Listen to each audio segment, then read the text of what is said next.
மானஸ் பக்கங்கள். Hi friends, இது மாலிகாவின் கேளுங்க கதை கேளுங்க. மானஸ் எழுதிய விழி தாண்டிய கனவே, அத்தியாயம் 15. நந்தனை பற்றி விசாரிக்க சொல்லி இருந்த அந்த நண்பன் கூறியதை கேட்டு திகைத்தான் நகுலன். நந்தன் சென்னையில் இருக்கும் அவன் வீட்டிற்கு செல்லவே இல்லை என்றும் அவன் எங்கே என்று யாருக்கும் தெரியவில்லை என்றும் அவன் கூற பயந்து போனான் நகுலன். அப்படியென்றால் ஆரா சென்னைக்கு போய் என்ன செய்வாள் என்று யோசிக்க ஆரம்பிக்கையில் அடுத்த இடியை இறக்கினான் அவன் நண்பன். ஆராவிற்கும் நந்தனுக்கும் 1 மாதத்திற்கு மேலாக எந்த தொடர்பும் இல்லை என்று கூறியதும் இன்னும் திகைத்தான் நகுலன். கடைசியாக இருவருக்கும் நிகழ்ந்த அலைபேசி உரையாடல் எப்பொழுது என்று கேட்டதும் இடிந்து போய் அமர்ந்து விட்டான். அப்போ அன்னைக்கு மாமா பேசிட்டு வந்ததுக்கு அப்புறம் அவன் ஆராவை விட்டுட்டு போயிட்டானா? ஏன் ஆரா இதை பற்றி நம்மக்கிட்ட ஒரு வார்த்தை கூட சொல்லலை? அவன் ஏமாத்தினது அவளுக்கு தெரிஞ்சும் ஏன் குழந்தைய கலைக்க முயற்சி பண்ணலை? அவன் மனசில் என்ன இருக்கு? அவன் ஏமாத்தினது தெரியாமல் அவளை ஒதுக்கி வச்சு தப்பு பண்ணிட்டேனே. அப்போவே அவகிட்ட அமைதியாக கேட்டிருக்கலாமே. இரவெல்லாம் உறக்கம் தொலைத்து குறுக்கும் நெடுக்கும் பதட்டமாக உலாத்தி கொண்டிருந்தான் நகுலன். ஆரா தனியாக என்ன செய்வாள் என்ற எண்ணம் தோன்றிய போதே அவன் உடல் நடுங்க ஆரம்பித்தது. ஆனால் இப்பொழுது பயப்பட ஆரம்பித்தால் அடுத்து என்ன செய்வது என்று புரியாமல் போகும் என்று தன்னைத்தானே தேற்றிக் கொண்டவன் யோசிக்க ஆரம்பித்தான். நந்தனை தேடி செல்லவில்லை என்றால் சென்னையில் அவளுக்கு என்ன வேலை? யாரை தேடி செல்கிறாள் என்று ஆராய்ந்தான். அப்பொழுதுதான் அவனுக்கு கனியின் ஞாபகம் வந்தது. ஆரா சென்ற பேருந்து எத்தனை மணிக்கு சென்னையை அடையும் என்று கணக்கிட்டு அதன் பிறகு கனியை அழைத்தான். கனி சொல்லித்தான் ஆராவின் மனதில் இருந்த அனைத்தையும் அறிந்து கொண்டான் நகுலன். அவளிடம் உடைந்து அழுதான். விடுங்க மாமா, விதி அப்படின்னா என்ன பண்ண முடியும்? ஐயோ, என் குழந்தைய தனியாக விட்டுட்டேனேம்மா. அவன் அழுகையில் கனியின் மனதில் பாரம் கூடி போனது. விடுங்க மாமா, அடுத்து என்ன பண்ணலாம்னு யோசிக்கலாம். அவளுக்கும் உலகம் புரியணும் இல்லை, எல்லாத்தையும் கற்றுக்கட்டும். அதன் பிறகே அவளுக்கான வேலையை எல்லாம் ஏற்பாடு செய்து அவளை பத்திரமாக அங்கிருந்தே பார்த்து கொண்டான் நகுலன். இந்த எல்லா விஷயத்தையும் கனி முன்தினம் ஆராவிடம் சொல்லி இருந்தாள். அவள் கூறியதை எல்லாம் கேட்டதும் ஆரா குற்ற உணர்ச்சியில் தவித்தாள். நகுலனை தன்னுடைய அம்மாவின் ஸ்தானத்தில் வைத்திருந்தவள் அதே போல் அவன் சொல்வதையும் கேட்டிருக்க வேண்டும் என்று எண்ணினாள். கொஞ்ச நாள் பொறுமையாக இரு, நான் வந்து பார்த்து கொள்கிறேன் என்று அவன் சொன்னதை கேட்டிருக்க வேண்டும். அதற்குள் அவசரப்பட்டு அந்த திருமணத்திற்கு சென்று தன் வாழ்க்கையை அடித்து கொண்டதை எண்ணி நொந்து கொண்டாள். யோசனையோடு அமர்ந்திருந்த அவள் அருகில் வந்து அமர்ந்தான் நகுலன். அவனை கண்டு புன்னகைத்தவள், என்ன மாமா, எழுந்திருச்சிட்டிங்களா என்று கேட்டாள். என்று சொல்லி புன்னகைத்தவன், நீ தூங்கலையா என்று கேட்டான். இல்லை மாமா, தூக்கம் வரல என்றவள் அவன் கையை அணைத்து தோளில் சாய்ந்து கொண்டாள். சிறிது நேரம் அமைதியாக அவளுடைய தலையை வருடி கொடுத்தான் நகுலன். அத்தைக்கும் மாமாவுக்கும் என்னை பற்றி தெரியுமா? எல்லாருக்கும் தெரிஞ்ச மாதிரி தான். அப்படின்னா நீ லவ் பண்ணி வீட்டை விட்டு ஓடி போயிட்ட, அவ்வளவுதான் தெரியும். என்ன சொன்னாங்க? அவ்வளவு தவிப்பு அவள் கண்களில். அவங்களுக்கு மாமா மேலே கொஞ்சம் வருத்தம்.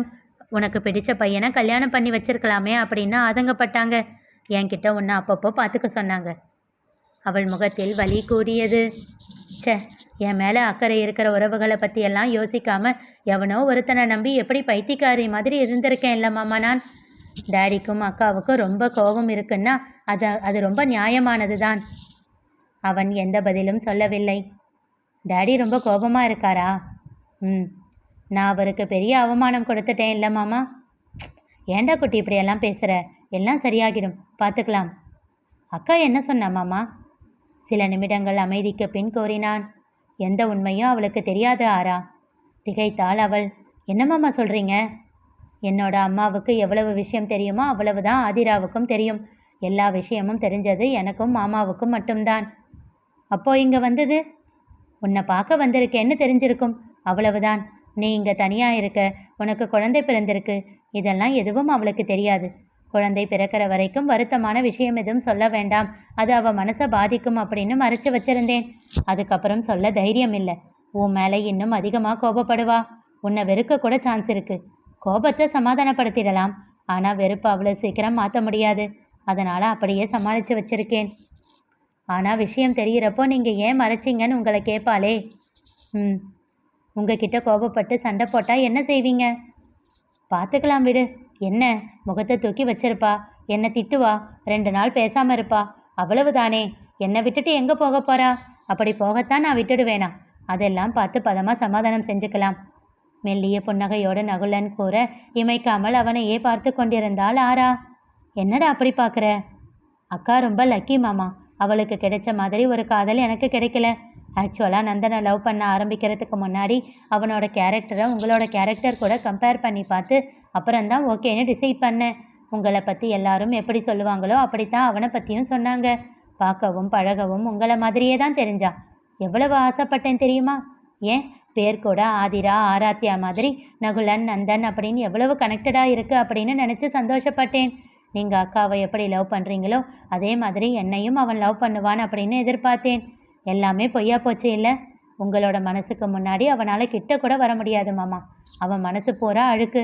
அவன் கெட்டவன்னு தெரியாமல் போச்சே மாமா, ஆதங்கமாக கூறினாள். நகுலனின் முகம் மாறியது. ஏதோ சொல்ல நினைத்து சொல்லாமல் தவிப்பது போல் தோன்றியது. மாமா, என்கிட்ட ஏதாச்சும் சொல்லணுமா? ஆனால் அதை கேட்டால் நீ எப்படி எடுத்துக்குவேன்னு தெரியல. பரவாயில்ல சொல்லுங்க மாமா, இனி உங்கள் பேச்சை மீறி எதையும் பண்ண போகிறதில்ல என்றாள் விரக்தியான புன்னகையோடு. நந்தன் கெட்டவன் இல்லைம்மா, கேவலமானவன் என்றவன் தன் செல்போனை எடுத்து ஒரு காணொளியை அவளிடம் காட்டினான். அதை கண்டவளின் முகம் மாறியது. அவள் மனதில் இறுக்கம் கூடிப்போனது. அவளுடைய குழந்தைத்தனமும் மென்மையும் மொத்தமாக மறைந்து ஒரு பாறையை போல் இறுகி போனாள். எழுந்து ஜன்னலின் அருகில் சென்றவள் ஜன்னல் கம்பியை இறுக்கி பிடித்து தோட்டத்தை வெறிக்க ஆரம்பித்தாள். அவள் அழுது கரைவாள் என்று எண்ணியிருந்த நகுலனுக்கு அவளுடைய செயல் புரியாமல் இருந்தது. ஆரா குட்டி, ப்ளீஸ் மாமா, என்னை ஒரு 5 நிமிஷம் தனியாக விடுங்க. பயந்து போனான் நகுலன். இல்லடா, உன்னை தனியாக விட்டுட்டு நான் போக மாட்டேன். இங்கேயே இருக்கேன், உன்னை டிஸ்டர்ப் பண்ணாமல். பயப்படாதீங்க மாமா, நான் எந்த தப்பான முடிவும் எடுக்க மாட்டேன். என்னை நம்புங்க. இதுக்கு மேலேயும் யாரையும் கஷ்டப்படுத்த மாட்டேன். தவிப்போடு அவளை பார்த்துவிட்டு கதவை சாத்தி கொண்டு அறையை விட்டு வெளியேறினான் நகுலன். ச்சே, எவ்வளவு பெரிய முட்டாள் நான்! எப்படி இப்படி அவனை நம்பினேன்? போதும், இனி என் நினைவில் அவன் என்றுமே இருக்கக்கூடாது. அதற்கான தகுதியும் அவனிடம் இல்லை. ஆனால் என் வாழ்வில் அவன் விட்டு சென்ற சுவடு என்ற கேள்வியோடு தொட்டிலில் உறங்கிக் கொண்டிருந்த தன் குழந்தையை நோக்கினாள். நான் செய்த தவறுக்கு கிடைத்த தண்டனை இவன். இப்பொழுது என் வாழ்வின் பிடிப்பும் இவன் மட்டும்தான். இன்று தெரிந்த உண்மை முன்பே எனக்கு தெரிந்திருந்தால் இந்நேரம் இந்த உலகத்தில் வாழ விருப்பமில்லாமல் மரித்து போயிருப்பேன். ஆனால் இப்பொழுது இவனுக்காகவாவது உயிர் வாழ்ந்துதான் ஆக வேண்டும். நான் செய்த தவறால் இவன் எந்த தண்டனையும் அனுபவிக்கக்கூடாது. இவனுக்கு உயிர் தந்தவனைப் போல் இல்லாமல் இவனை நல்லவனாக வளர்க்க வேண்டும். அதில் நான் நிச்சயமாக சாதித்து காட்டுவேன். இனி எப்பொழுதும் உன் கண்களின் நீரை வைக்காதே ஆரா. ஒரு தடவை தவறு செய்து நெருப்பில் விழுந்து விட்டாய். ஃபீனிக்ஸ் பறவையாக எழுந்து வெளியே வா. உனக்கான பறக்கும் தூரம் இன்னும் இருக்கிறது. அதற்கு நீதான் மனது வைக்க வேண்டும். தனக்குள் நம்பிக்கை விதையை விதைத்து கொண்டவள் மெல்ல குனிந்து தன் மகனின் நெற்றியில் மென்மையாக முத்தமிட்டாள். ஆரா, என்ன பண்ற? நகுலனின் பதட்டமான குரலில் அவள் இதழில் புன்னகை பூத்தது. கதவை திறந்து கொண்டு வெளியில் வந்தாள். பயத்தோடு நின்றிருந்த நகுலனின் கைப்பற்றி கூறினாள். மாமா, பயப்படாதீங்க. நான் இனி அழமாட்டேன். தைரியமாக இருப்பேன். நீங்கள் என்னை பற்றி யோசிக்காமல் அக்கா கூடவும் பாப்பா கூடவும் உங்கள் லைஃப்பை பாருங்கள். என்னை பற்றி யோசித்து உங்கள் சந்தோஷத்தை எல்லாம் கெடுத்துக்காதீங்க, சரியா என்றாள் புன்னகையோடு. அவள் தலையை வருடி வலியோடு புன்னகைத்தான். எல்லாம் சரியாகிடும் மாமா. நான் எல்லாத்தையும் தாண்டி வரேன். எப்பவும் எனக்கு சப்போர்ட்டாக நீங்கள் இருப்பீங்கன்னு தெரியும். அதை விட நான் ஜெயிக்க வேற என்ன இருக்கு மாமா? கண்கள் சிமிட்டி புன்னகையோடு கேட்க அவன் விழிகள் கலங்கி நீரை சிந்த பார்த்தன. முகத்தை திருப்பி கொண்டவன் அவசரமாக கண்ணீரை உள்ளிழுத்து கொண்டான். பின் திரும்பி அவள் கன்னம் பற்றி உச்சி முகர்ந்தான். அவன் வருத்தம் கண்டு அவன் மனதை மாற்ற வேண்டி கேட்டாள் ஆரா. சரி சொல்லுங்க, என்ன சொல்லணும்? உங்களுக்கு என்ன பிடிக்குமா, நக்ஷத்ராவை பிடிக்குமா? யாருக்கு ஃபஸ்ட்டு ப்ரிஃபரன்ஸ் கொடுப்பீங்க? சிரித்து விட்டான் நகுலன். அவள் தலையை பற்றி அழுத்தி செல்லம் கொஞ்சியவன், 2 கண்ணில் ஒன்றை எப்படிடா சூஸ் பண்ண முடியும் என்றான். இதெல்லாம் போங்கு, நான் ஒத்துக்க மாட்டேன் என்ற காலை தரையில் உதைத்து செல்லமாக கொஞ்சினாள். உறக்க சிரித்தான் நகுலன். சரி சரி, இதே மாதிரி சிரிச்சுக்கிட்டே போய் எங்கள் அக்கா கூட சந்தோஷமாக இருப்பீங்களாம். என்னை பற்றி யோசித்து எங்கள் அக்காவோட சந்தோஷத்தை கெடுத்தீங்கன்னா அவ்வளவுதான் சொல்லிட்டேன் என்றாள் மிரட்டலாக. உத்தரவு மேடம் என்று சொல்லிவிட்டு தன் உணவை முடித்து கொண்டு ஊருக்கு கிளம்பி விட்டான் நகுலன். அதன் பிறகு அவ்வப்போது நேரம் கிடைக்கும் நாட்களில் வந்து ஆராவையும் அகிலையும் பார்த்துவிட்டு செல்வான். நாட்கள் நகர்ந்தன. ஆரா ரவிசங்கரோடு தொழிலில் மும்முரமாக மூழ்கிவிட்டாள். வள்ளியம்மை அவள் கூடவே இருந்து அகிலை வளர்க்க உதவி செய்தார். கனியின் நட்பும் வள்ளியம்மையின் உதவியும் நகுலனின் அக்கறையும் ரவிசங்கரின் ஆதரவும் சிவகாமியின் அன்பான கண்டிப்பும் ஆராவை வெகுவாக மாற்றியிருந்தன. அவள் மனதிலும் சிந்தனையிலும் முதிர்ச்சி வந்தது. அவளுடைய குழந்தைத்தனம் மறைந்து நிறைய மாறியிருந்தாள். அவள் மனம் வருந்தும் வேளையில் எல்லாம் அகில் அவளுக்கு மருந்தானான். ஒரு நாள் நகுலன் ஊரிலிருந்து வந்திருக்க அகிலை தூக்கி கொண்டு இருவரும் கோயிலுக்கு சென்றனர். சாமி தரிசனம் முடிந்த பின், மாமா இங்கேயே இருங்க, நான் 16 சுத்தணும், சுத்திட்டு வரேன் என்று சொல்லிவிட்டு பிரகாரத்தை சுற்றி கொண்டிருந்தாள் ஆரா. அப்பொழுது யாரோ அவள் கையை பிடித்து நிறுத்தி தன் பக்கம் இழுக்க யார் என்று பார்த்தாள். ஏ பொண்ணு, நீ எங்க இங்க? அப்போ இந்த ஊர்ல தான் நீங்க இருக்கீங்களா?